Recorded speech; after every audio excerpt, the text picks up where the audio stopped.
Lecture 1. Introducing Financial Statement. In this lecture, we're going to learn what is accounting, then we're going to introduce financial statement. First, what is accounting?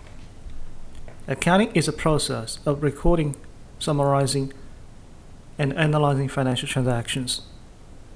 Basically, we're going to record financial transactions into numbers so that we can help people make economic decisions. There are, generally speaking, two types of accounting. And based on the main purpose, we have financial accounting. In financial accounting, the purpose is to serve outsiders to make decisions. And also we have the managerial accounting. It's designed primarily for people within the company to make decisions. For example, the production plans, right? And the next year's forecast, those are managerial accounting. A variety of parties use accounting information, right? You have shareholders, equity investors, they need accounting information. And government agencies, right? And managers, financial analysts, creditors, lenders, suppliers, customers, these need information about a company's accounting.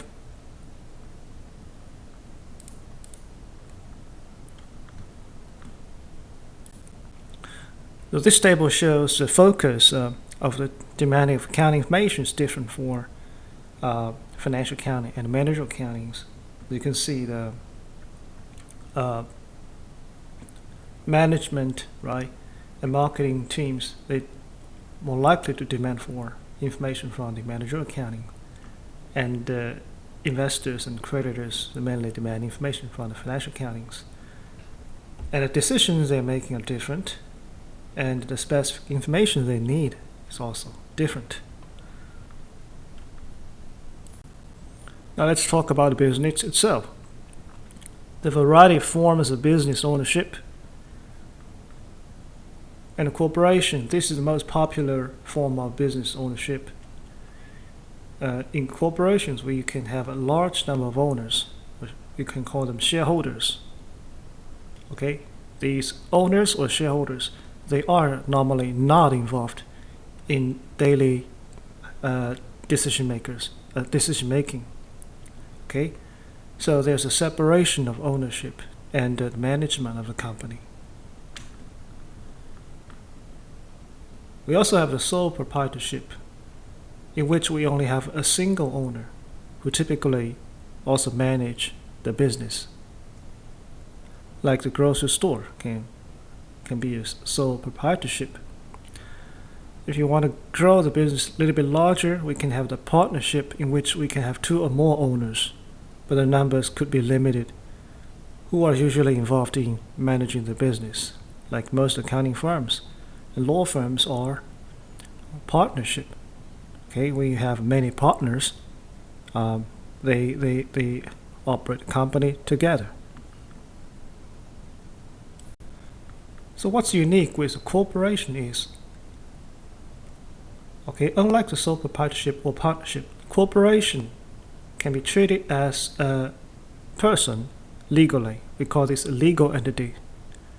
Corporation can be sued. Okay, corporation can sue other people, other business, and also corporation need to pay tax.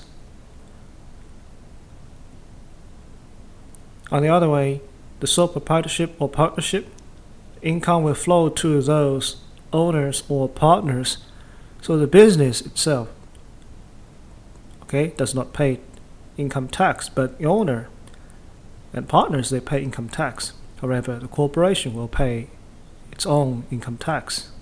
So it's a legal entity. That's different.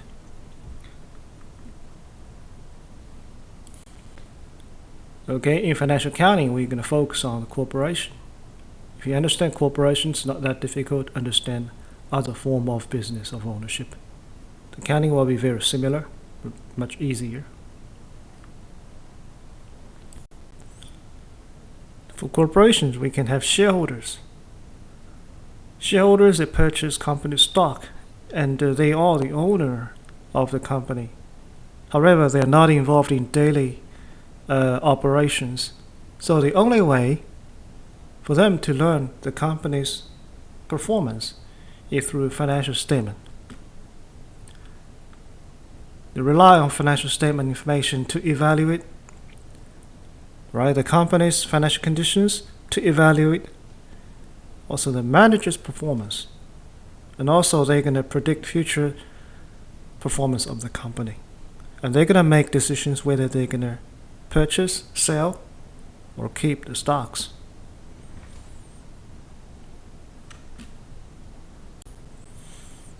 Now, when the business grows larger, the corporations may start from a very small privately owned company and to a larger one or public owned companies. Either they can sell stocks publicly, so it's a public financing through organized stock exchanges, like they get listed on NASDAQ or the New York Stock Exchanges. The other way they can expand is they can borrow money, privately from lenders or banks, or they can also borrow publicly from investors, like issuing a bond.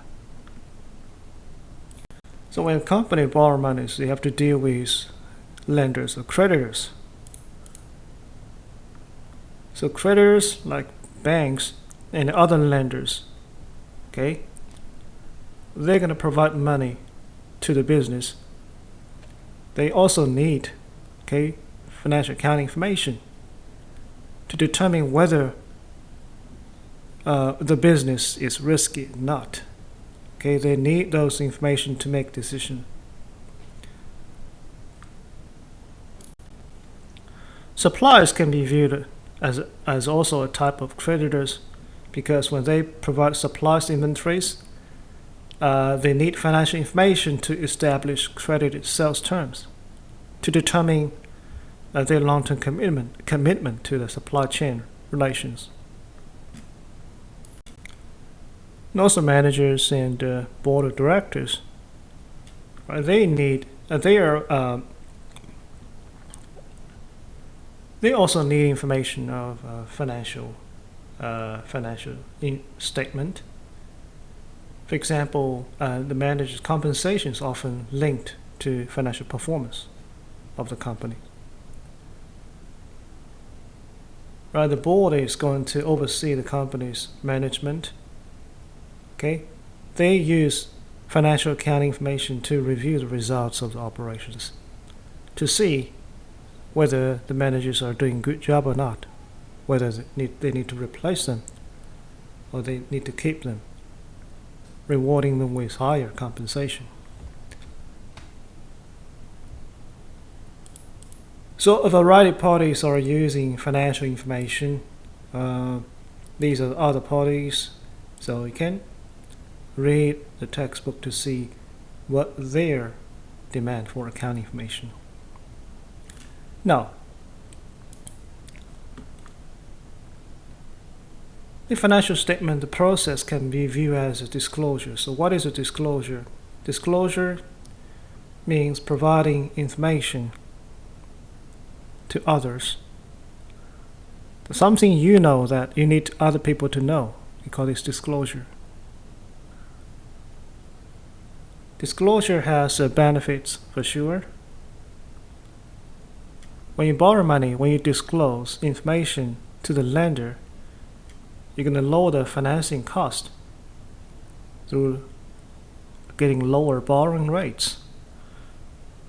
Because the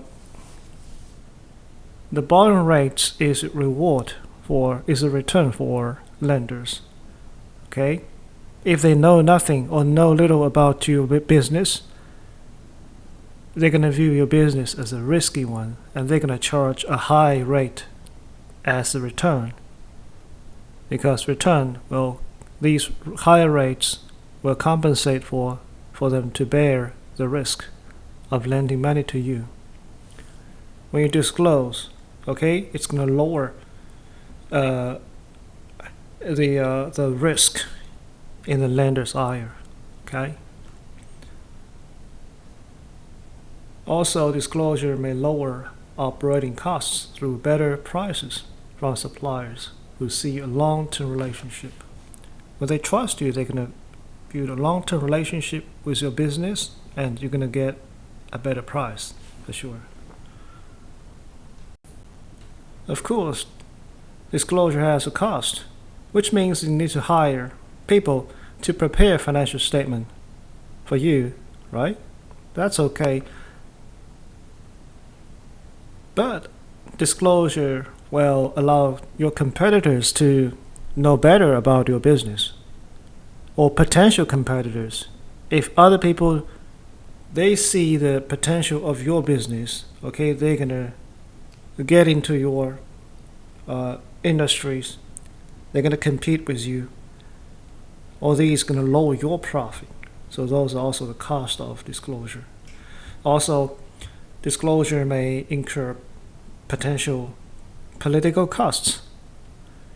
If it's too profitable, it may get attract regulations.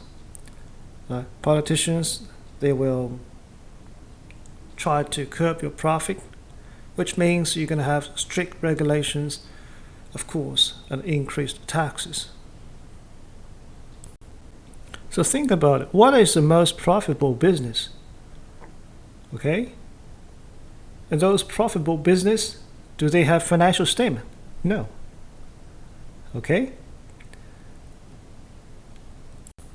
And for ordinary people like us, we may know little about those business, which means there's no regulations, okay? Little taxes, where they even don't pay taxes because they don't disclose. They don't disclose. So before we get into the financial accounting, let's learn the basic business activities.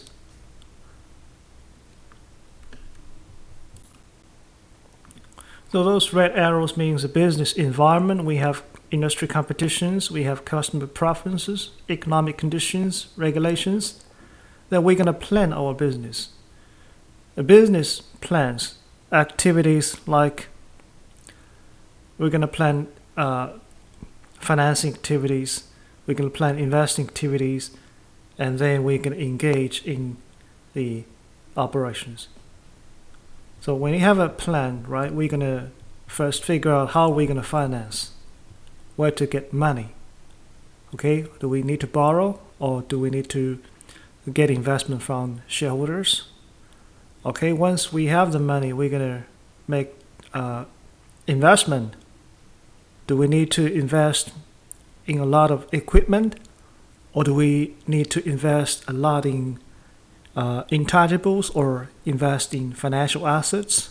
Okay, and after we make investment decisions, we're going to operate our activities.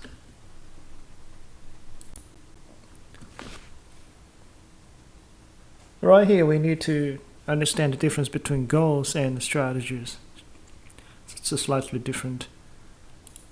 All right, so let's talk about investing activities.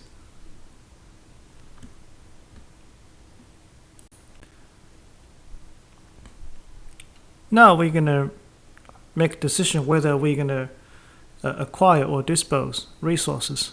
Do we need to purchase or sell resources? It means assets that company used to produce and sell its product or provide its services. Do we need to purchase that beauty? Do we need to purchase that equipment? For all these resources or assets, we have two type of these assets. One is called short-term assets. Those resources are used quickly, such as inventory. They come and go within a few months, or it could be sooner. We also have long-term assets. Okay, these resources will be used over a longer period of time. Could be for multiple years. As you can see, different companies, they have a different combination of short-term and long-term assets. right? For example, Verizon, the telecommunication companies, right? There's a large amount of resources in long-term assets, only a small part, below 20% in short-term assets. However, for Nike, you can see the majority of their assets are in short-term assets. So Apple, see, 1, 2, 3, 4, about 44% of these are short-term assets. In fact, Apple has a lot of cash reserve in their assets mix. Okay, so a lot of money for Apple. But that's understandable. Think about the Apple or Nike. They don't have their manufacturing facilities. Apple, Nike, they outsource their manufacturing to third parties. So they don't manufacture by themselves. So they don't need to invest a lot in those equipment or plant, land. They don't. On the other hand, Verizon need to invest a lot in the telecommunication equipment, which means a lot of land, a lot of equipment, and the Walgreens need to invest a lot in those shops, which means real estate assets.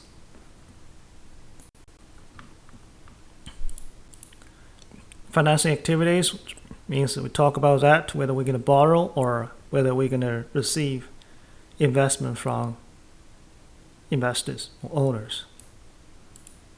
As you can see also, there's a mix of financing sources. The overall speaking, for these companies, they're more relying on the credit financing, which is blue ones. For example, Lowe's, their 95% of their financing is based on borrowing monies from creditors. Okay. Right. So the mix of the short-term and long-term assets and the mix of the financing sources will directly affect company's performance. We're going to talk about that later on. Now, from the financing activities, we're going to learn a very important accounting equations. Okay, because all our investment comes from either the creditor financing or the owner financing. So the total investing equals creditor financing plus owner's financing.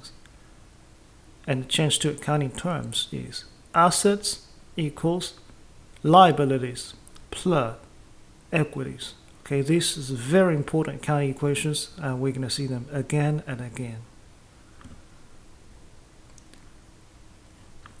And for example, for Nike, for the year of 2020, we're going to see the total assets or total invest. Nike has 31. That's 31 billion. Okay, among which 23 billion is financed by creditors, and then 8 billion is from investors, or we call them equities. For the operating activities, we're gonna have two results. Okay, when we sell, okay, when we sell our products, when we provide our service, we're gonna generate operating revenues. Okay, and some operating expenses. And when we purchase inventories, we hire workers, hire managers, do our logistic supply chains. We're going to generate operating expenses. So we have revenues and expenses coming from the operating activities. Okay, the difference between revenues and expenses becomes our net income. If it's positive, that's net income. If it's negative, that's a deficit. We have a net loss. For example, Nike, for that year, had more revenues than expenses. Okay, so it has a net income $2 billion for that year. So to summarize above, the business activities, we're going to have the financial statements. First, we have the balance sheet. Balance sheet reports a company's financial positions at a point in time, like the end of the fiscal year. In the balance sheet, we're going to report the company's the amount of assets, right, and the amount of liabilities and equities. That's accounting equations we have seen. That's a result of all these financing, investing, and operating activities. That's reported at a point in time. For example, this is from last year, we have a balance sheet, and from this year's, we're going to have a balance sheet again. And how do we achieve those numbers from last year to this year's? Okay, we're going to report the process or the performance over this year, over a period of time. We have these other three financial statements. That is, we have income statement, which reports the company's revenues and expenses. We have the statement of equities, report the change in equity, and then the statement of cash flows, in and out of cash flows, or the change of cash. These are reported over a period of time. So you can say that the balance sheet are linked by these three statements, which shows the change of the balance sheet numbers.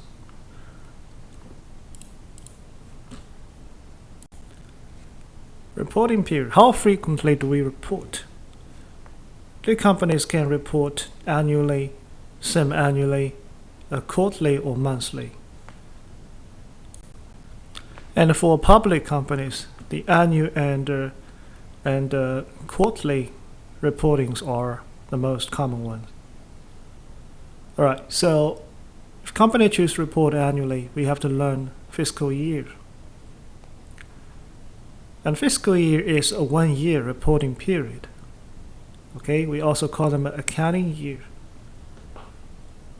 And for most companies, the fiscal year will be the same as a calendar year, which is from January the 1st to December 31st. But for some companies, their fiscal year is different from the calendar years. For example, the Nike's fiscal year ends on May the 31st.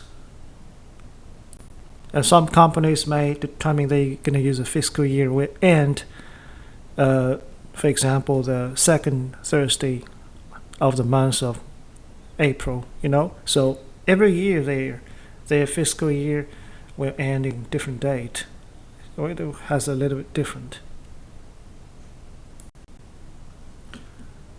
So the Nike's 2020 fiscal year will end on May 31st, 2021.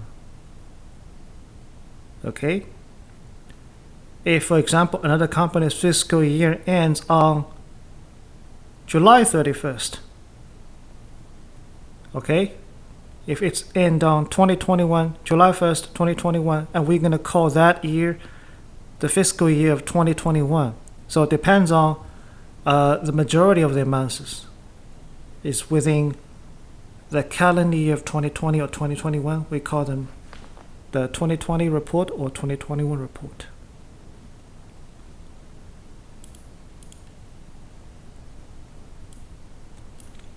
Right now, we're going to briefly introduce those financial statement, and we have seen the balance sheet. We talk about balance sheet, right? Balance sheet reports of companies, their investment, and their financing sources in this following accounting equation. Assets equal liabilities plus equities.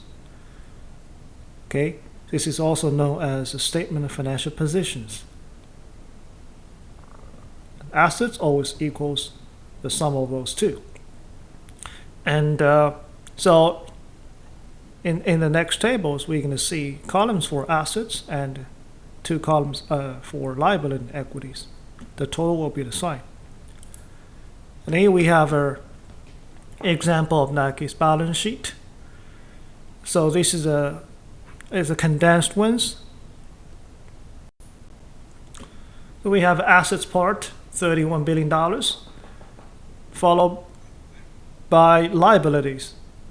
Total liabilities, 21 billion, and finally the equities. Okay, in total that's 8 billion. So liability plus equities, the same number, $31 billion.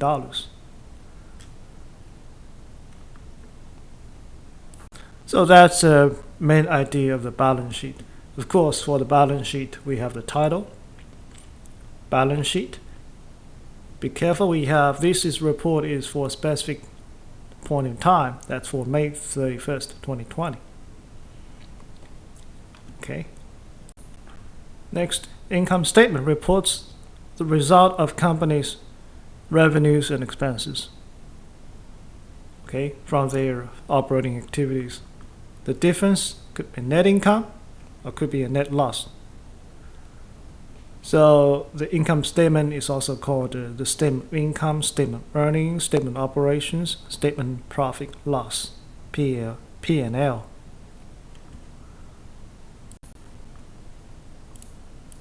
Here we have an example of the Nike's income statement. So it's highly condensed ones, revenues, expenses, difference is a net income.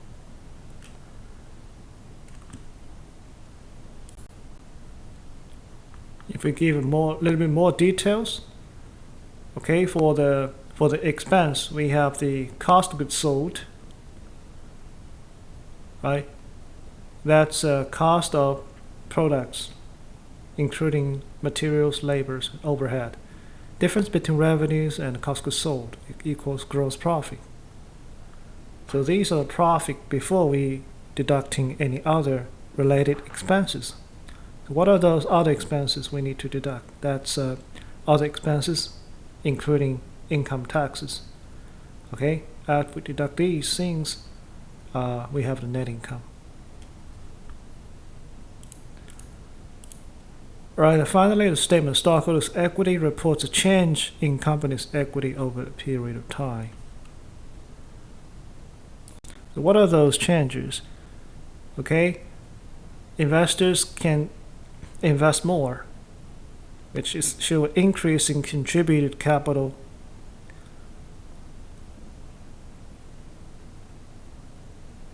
Or we can retain more earnings from operations.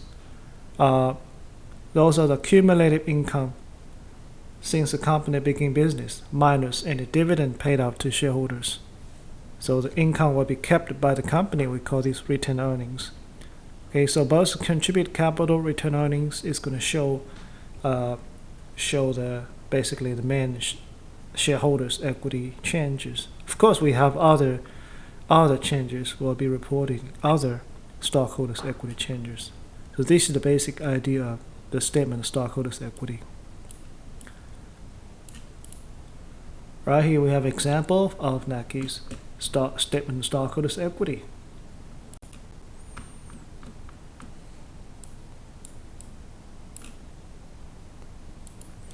So don't forget, we also have the statement of cash flows. These report the change in the cash account over a period of time. Because all the three activities will affect cash flows. Either we have cash inflows or outflows. So you may wonder, if we already have the income statement, we have the revenue expenses, why we need information about cash?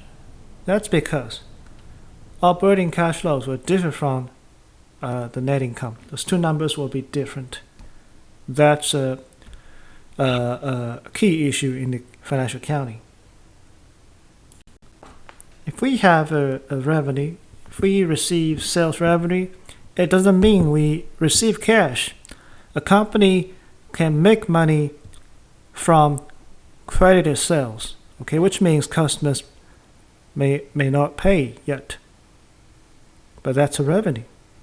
We can book an expense. okay, without paying any cash. We can purchase inventory from credit purchase. We get inventory, okay, we sell inventory, we have the expense, but we haven't paid yet. Due to these differences, okay, revenue expenses are different from cash inflows and outflows. But over a long period of time, multiple years, those numbers will be the same, but within the same period, those numbers will differ significantly.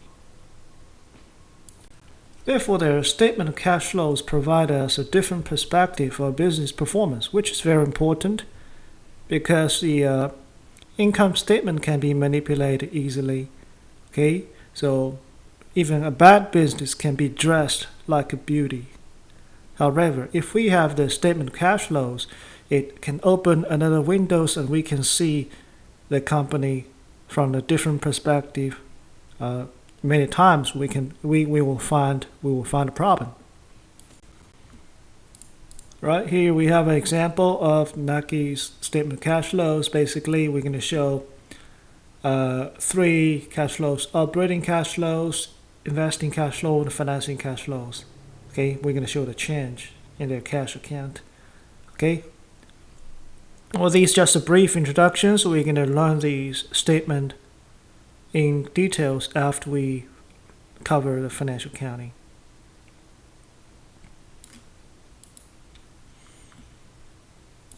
So this is a comparison of net income to operating cash flows for these companies. As you can see, Apple, that's very significant, right? The operating cash flow is much larger than net income, which is good. If we have more cash than revenues, or at least it's a safe business.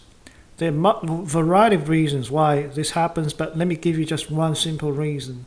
For example, you paid like $800 for a new iPhone, okay?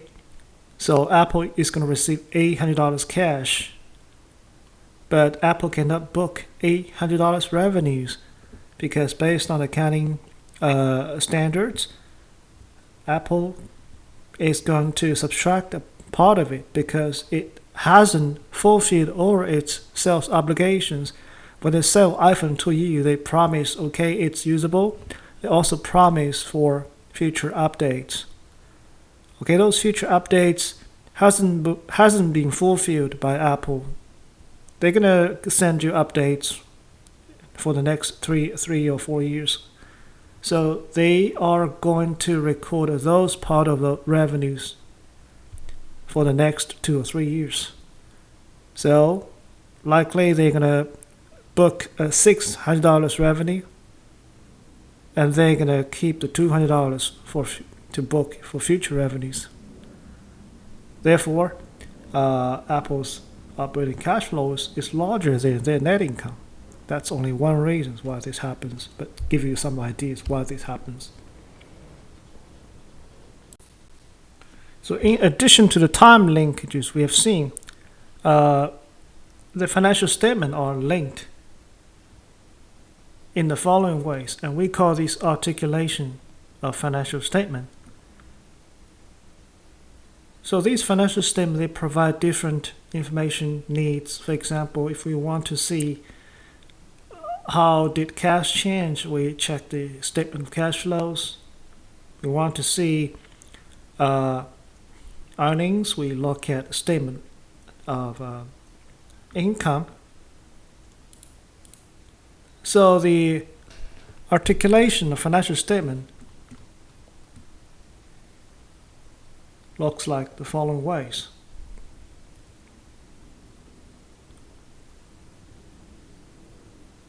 So if you want to see how the cash amount changes in the balance sheet from the beginning of the year to the end of the year, okay, we're going to see the statement of cash flows, and these cash in and outflows provide the answer why cash changes.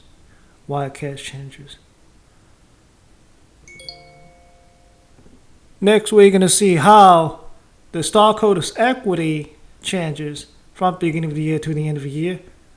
Okay, we need to check how our net income changes, right? In addition, whether we paid a dividend or not. So both the net income and dividend is going to show the equity changes. This is reported in the statement of stockholders' equity. Okay? And the net income numbers is from the income statement. So these red arrows provide the articulation of financial statements. So these financial statements are linked together. They're linked together. So by looking at these linkages, you know the first financial statement we're going to finish is the income statement because it does not need any other numbers from other financial statements. We're going to finish income statement first, right? Then we can finish the statement of stockholders' equity. And once we finish these two, we can finish the balance sheet, right? And finally, we do the statement of cash flows. That's a typical sequence of preparing financial statement. Financial statements are not the only information we need to disclose. In fact, we have other information beyond financial statement. So this is an extensive review of company's information.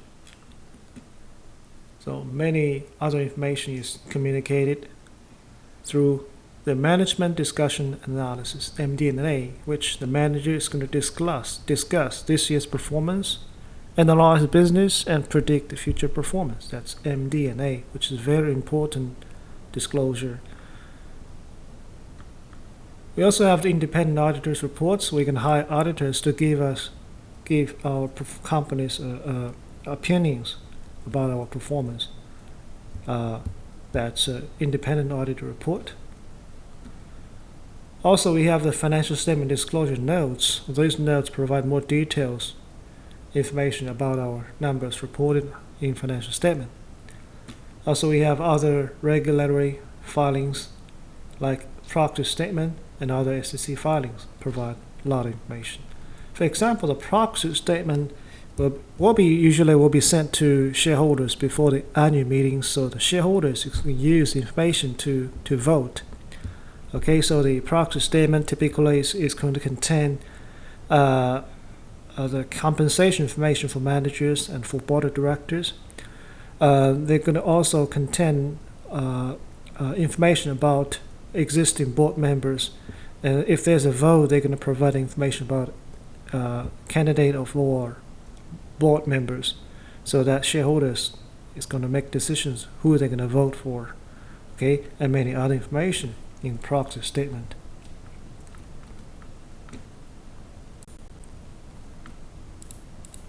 So what are the rules we use for financial reporting? That's the generally accepted accounting principles, or the GAAP. These are the standards. An accepted practice is designed to guide the preparation of financial statement. And this is a GAAP. Then our financial statement will be examined by auditors. Auditors is going to check whether our financial statements are actually prepared in accordance with GAAP. They're going to issue opinions. Unqualified opinions means it's clean opinions. Okay, absolutely nothing wrong. If there's a small problem, it's qualified. Even worse, there are even worse opinions.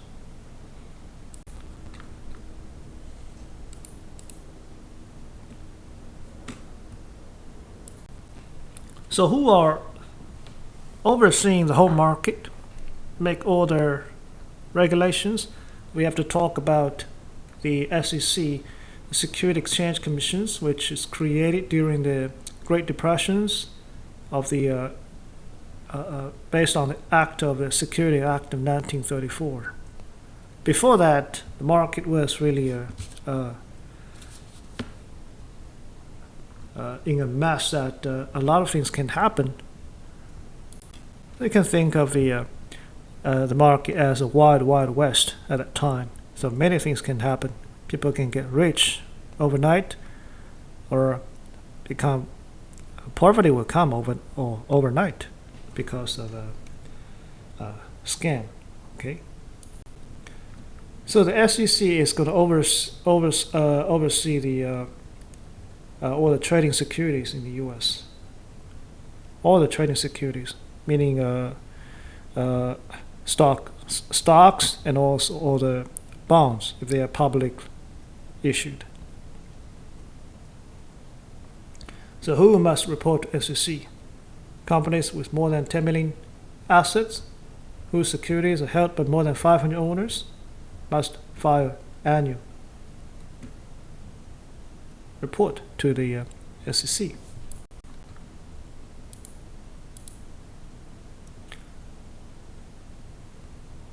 So, how does SEC oversee the financial statement?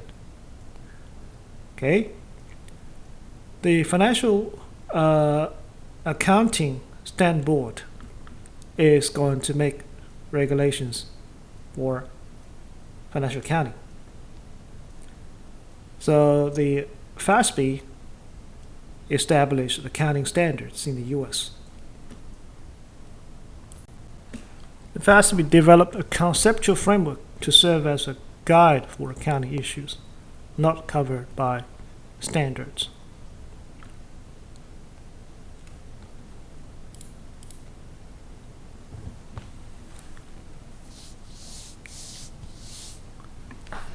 Managers is going to prepare financial statement. The independent auditors, they're going to audit financial statement. They're going to issue their opinions. Okay.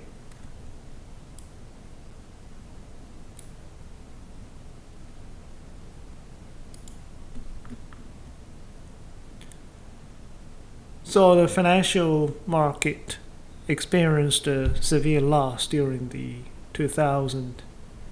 After that, we have the Sarbanes-Oxley Act of 2002, which is often referred to as SOX by accounting professions. Because of SOX, we have more strict regulations on accounting and auditing. This is developed by the Congress due to the concern over the quality of corporate financial reporting. Okay, the goal is to increase the level of confidence for investors. So because of the SOX, right, we established PCLB, the Public Accounting Oversight Board. The PCLB is to approve auditing standards and monitor the quality of financial statement and audits. PCLB. All right, so who's the main boss? It's very clear that PCLB is going to oversee the auditing. Okay, they're going to establish the auditing standards. They can oversee the auditors and their work. And the FASB is going to establish accounting standards and it's oversee the preparation financial statement. Although the PCLB directly report SEC, the FASB not directly report to SEC, but they are connected. They're connected. When they are selecting the board members, it's affected by the SEC, for sure. So who's the main boss? The SEC, and SEC reports to the U.S. government. And in recent years, we have seen a globalization of the accounting standards. In other words, the accounting standards from internationally are converged. They are moving together. They are moving towards the same directions. Because this is a part of the globalization of capital market results of that.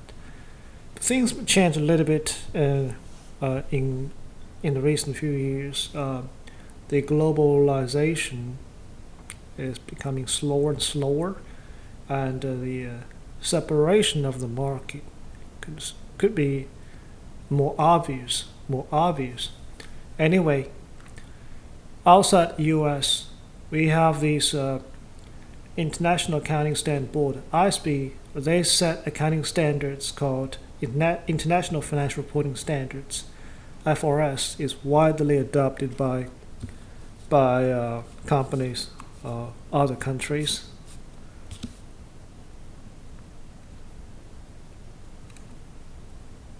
However, each country is going to authorize their own accounting standards. The IFRS provide a framework.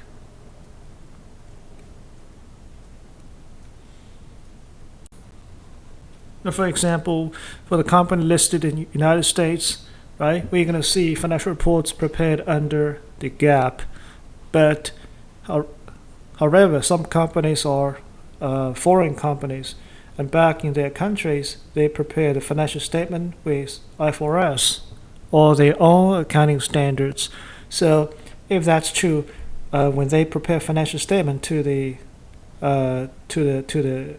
SEC, okay, they need to convert all the numbers, okay, to GAAP. This is also a lot of work, especially for multinational big corporations. It's a lot of work to make those changes. Alright, this is pretty much for lecture 1. So after reviewing these lecture notes or reading the textbook, you can post your threading discussion board for the week and also finish the quiz. And if you want to really develop your knowledge for these chapters, try the suggested exercises for this chapter. Right? That's all.